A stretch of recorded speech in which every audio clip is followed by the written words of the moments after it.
इस वीडियो में हम लोग वीवीयू FYUGP सेमेस्टर 1, 2, 3 जो आपका सब्जेक्ट है दोस्तों पर्सनैलिटी डेवलपमेंट, इसका हम लोग ऑब्जेक्टिव क्वेश्चन देखेंगे आंसर के साथ। तो ये जो सब्जेक्ट होता है वो तीनों सेमेस्टर के लिए होता है, यानी आपको अलग अलग सेमेस्टर में, अगर आप सेमेस्टर 1 वाले हैं, अगर सेमेस्टर 1 में रखे थे तब भी ये वीडियो आपके लिए, अगर आपने सेमेस्टर 2 में रखा है ये सब्जेक्ट तब भी, और सेमेस्टर 3 में रखा है तब भी। तो चलिए इसमें देखिए आपका जो ऑब्जेक्टिव आता है वो कैसा रहता है पता है, लिखा रहेगा कि मतलब परिभाषा लिखना रहता है, एक एक मार्क्स का रहता है, लेकिन परिभाषित कीजिए ऐसा रहता है, और छोटा छोटा वर्ड लिखा रहेगा, स्ट्रेस लिखा रहेगा, जो भी रहे वैसे ही, ठीक है। तो देखिए बहुत सारे लोग हिंदी इंग्लिश दोनों में देते हैं, तो जो भी इंग्लिश में देते हैं वो इंग्लिश में देख लीजिएगा, इंग्लिश में आप अपना कर लीजिएगा। हमने सिर्फ देखिए पहला लिखा स्ट्रेस, कई बार देखिएगा आपका क्वेश्चन में लिखा रहेगा स्ट्रेस या तो प्रतिबल लिखा रहेगा या तनाव, तो दोनों सेम ही चीज़ है। तो इसका आंसर देखिए आपको नॉर्मल सा एक सेंटेंस में लिखना है, ज़्यादा लंबा नहीं करना। तो स्ट्रेस वह मानसिक या शारीरिक दबाव होता है जो भी किसी समस्या, चिंता या फिर कठिन परिस्थितियों के कारण जो हमें महसूस होता है उसे ही हम लोग स्ट्रेस बोलते हैं, जिसे प्रतिबल या तनाव भी बोलते हैं। आगे दूसरा क्वेश्चन है दोस्तों कम्युनिकेशन, जिसको बोलते हैं संप्रेषण या फिर संचार। तो यह वह प्रक्रिया है जिसमें दो या दो से अधिक व्यक्ति के बीच सूचना का, विचार का या फिर भावनाओं का आदान प्रदान होता है, उसे ही हम लोग बोलते हैं कम्युनिकेशन या फिर संप्रेषण या फिर संचार, ठीक है। चलिए आगे क्वेश्चन नंबर तीसरा देखेंगे।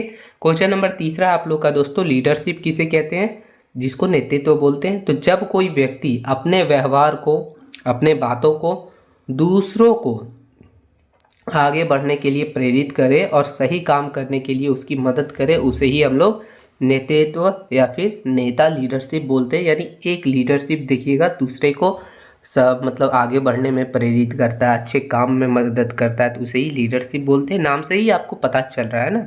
आगे चौथा जो हम लोग का है वो है पर्सनैलिटी, जो कि व्यक्तित्व, यानी कि आपका जो है व्यक्तित्व कैसा है वो। तो आंसर देखिए ये है कि व्यक्तित्व वह गुण होता है जिससे किसी व्यक्ति को सोचने, बोलने और व्यवहार करने का तरीका पहचाना जाता है, उसे ही हम लोग व्यक्तित्व बोलते हैं। तो ये आपका क्वेश्चन नंबर चौथा था। आगे क्वेश्चन नंबर पाँचवा देखेंगे तो लिखा है कि डिप्रेशन, जिसको बोलते हैं अवसाद।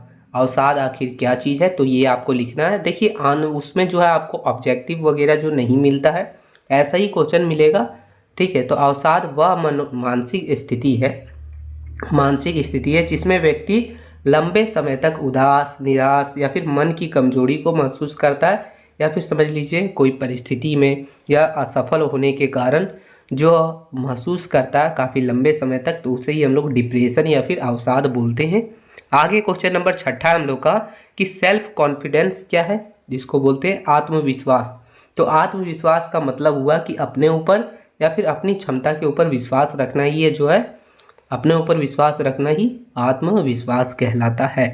आगे क्वेश्चन नंबर सातवां हम लोग का जो है इफेक्टिव कम्युनिकेशन, यानी प्रभावी संचार। तो प्रभावी संचार वह तरीका है जिसमें हम अपनी बात इतनी स्पष्ट और सही ढंग से कहते हैं कि सामने वाला उसे ठीक से समझ ले और उस पर जो है सही प्रतिक्रिया करे, तो उसे ही हम लोग बोलते हैं इफेक्टिव कम्युनिकेशन। देखिए नाम से ही पता चल रहा है इफेक्टिव, यानी कि प्रभाव पड़ना चाहिए, आगे वाला को अच्छे से समझ आना चाहिए, ठीक है। आगे क्वेश्चन नंबर आठवां हम लोग का जो कि इंटरव्यू, जिसको हिंदी में बोलते हैं साक्षात्कार।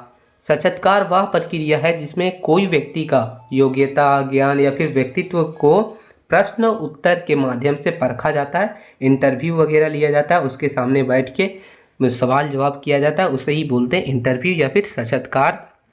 आगे क्वेश्चन नंबर 9 हम लोग का दोस्तों जो है लॉजिकल फैलेसियस किसे बोलते हैं, यानी कि तार्किक भ्रम। तार्किक भ्रम का मतलब होता है जब हम कोई बात सोचते हैं और उसे सही लगता है, ठीक है, लेकिन असल में वह गलत होता है। यानी कि हम कोई बात सोच लिए और हमें लग रहा है कि ये सही है, लेकिन असल में वो चीज़ गलत होता है, तो उसे ही बोलते हैं तार्किक भ्रम। आगे क्वेश्चन नंबर 10वां है दोस्तों जो है कॉग्निटिव बीसीएस, यानी कि संज्ञानात्मक पूर्वाग्रह। यानी जब हम किसी से बात को अपने पुराने सोच या फिर पसंद नापसंद के हिसाब से देखते हैं बिना सही तरीका समझे, तो उसे ही हम लोग बोलते हैं संज्ञानात्मक पूर्वाग्रह। आगे क्वेश्चन नंबर 11 हम लोग का दोस्तों जो है मेंटल मॉडल, यानी कि मानसिक मॉडल। अपने दिमाग में किसी चीज़ को सोच समझकर बना हुआ तरीका जिससे हम किसी चीज़ को समझते या फिर निर्णय लेते हैं, यानी अपने दिमाग से कोई चीज़ को सोच समझ के किसी भी तरीका से या कोई चीज़ को समझने के लिए या फिर किसी निर्णय डिसीजन लेने के लिए जब यूज करते हैं उसे ही बोलते हैं मानसिक मॉडल, मेंटल मॉडल। ठीक है। आगे क्वेश्चन नंबर 12 है जो कि है क्रिटिकल थिंकिंग, आलोचनात्मक सोच। क्रिटिकल देखिए इससे ही पता चल रहा है, यानी कि एकदम खतरनाक वाला। तो चीज़ों को सोच समझकर सही या गलत को पहचानना ही जो है क्रिटिकल थिंकिंग कहलाता है। आगे क्वेश्चन नंबर 13 है गोल सेटिंग, यानी कि लक्ष्य निर्धारण। तो आप कोई भी चीज़ को पूरा करने के लिए जो लक्ष्य तय करते हैं, किसी चीज़ को पाने के लिए, कुछ करने के लिए, तो उसे ही हम लोग बोलते हैं गोल सेटिंग। छोटा है लेकिन यही सब आता है आपके एग्जाम में। आगे क्वेश्चन नंबर 14 है दोस्तों टाइम मैनेजमेंट, यानी कि समय प्रबंधन। तो अपने कामों को सही इस्तेमाल, अपने कामों को पूरा करने के लिए समय का सही इस्तेमाल करना ही जो है टाइम मैनेजमेंट कहलाता है। आगे क्वेश्चन नंबर 15 की ओर चलेंगे, जो है क्वेश्चन नंबर 15 की स्ट्रेस मैनेजमेंट, तनाव प्रबंधन या फिर प्रतिबल प्रबंधन क्या है। तो अपने जीवन में आने वाले मानसिक या शारीरिक दबाव को पहचानना और उसे नियंत्रित करके शांत, संतुलित और सही तरीके से काम करना जो है स्ट्रेस मैनेजमेंट कहलाता है। यानी आपके शारीरिक और मानसिक तनाव को अगर आ रहा है तो उसे पहचानना, उसे नियंत्रित करना, शांत रहना और अच्छे तरीक़ा से काम करना, यही स्ट्रेस मैनेजमेंट कहलाता है। आगे क्वेश्चन नंबर 16 है जो आपके लिए ये भी बहुत ही ज़्यादा इंपॉर्टेंट क्वेश्चन है दोस्तों कि ह्यूमन रिसोर्स मैनेजमेंट। ठीक है, मानव संसाधन प्रबंधन, जो कि HRM हो सकता है, सिर्फ HRM पूछ ले तो यही सेम चीज़ है।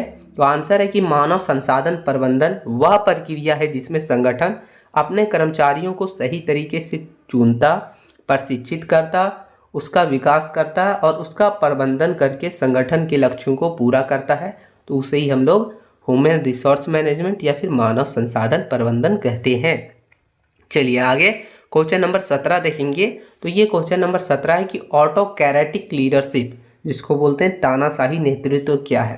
तो जिसमें कोई नेता अपना फैसला खुद लेता हो, दूसरे से राय नहीं लेता हो और पूरे जनता को जो है वही चीज़ मानना पड़ता है, तो उसे ही बोलते हैं तानाशाही नेतृत्व, है ना। आगे क्वेश्चन नंबर 18 है दोस्तों इंटरपर्सनल स्किल, यानी अंतर व्यक्तिगत कौशल। तो दूसरों के साथ अच्छा संबंध बनाना, सही तरीके से बातचीत करना और सहयोग करने की क्षमता वगैरह जिस व्यक्ति के अंदर है उसे ही बोलते हैं इंटरपर्सनल स्किल। आगे क्वेश्चन नंबर 19 देखेंगे। तो क्वेश्चन नंबर 19 है दोस्तों हम लोग का कि वर्क लाइफ बैलेंस, यानी कार्य जीवन का संतुलन। तो व्यक्ति अपने काम और व्यक्तिगत जीवन के बीच समय और ऊर्जा का संतुलन बनाए रहता है, बैलेंस बनाए रहता है, तो उसे ही बोलते हैं वर्क लाइफ बैलेंस। आगे क्वेश्चन नंबर 20वां है, ये बहुत ही इंपॉर्टेंट है, कभी कभी पूछ लेगा कि टाइप ऑफ पर्सनैलिटी, यानी व्यक्तित्व के प्रकार बताइए। तो व्यक्तित्व नॉर्मली जो है 3 तरह के होते हैं। पहला होता है अंतर्मुखी, जिसको एंट्रोवर्ट बोलते हैं, जो अकेला और शांत रहना पसंद करता है। दूसरा होता है बहिर्मुखी, जो कि एक्सट्रोवर्ट बोलते हैं, ये सामाजिक और मिलनसार होते हैं, ज़्यादा बोलते हैं। और तीसरा होता है मिश्रित, यानी कि एम्बीवर्ट, कभी अकेला भी रहते हैं और कभी सामाजिक तौर पर भी रहते हैं, यानी ये मिश्रित होते हैं, उभयमुखी के नाम से भी जाना जाता है इसे। तो ये आपका 20 क्वेश्चन था आपके पर्सनैलिटी डेवलपमेंट से एक सब्जेक्ट के लिए। बस यही आप कर लीजिएगा तो आपका 5 नंबर कन्फर्म है, हो ही जाएगा। तो यही छोटी सी वीडियो थी। इससे पहले जो है इसका आपको 1 शॉट वीडियो बता दिया गया है, तो डिस्क्रिप्शन में लिंक है, जाके चेकआउट कर लीजिएगा, अच्छे से तैयारी कर लीजिएगा। मिलते हैं नई वीडियो में, तब तक के लिए जय हिंद मित्रों।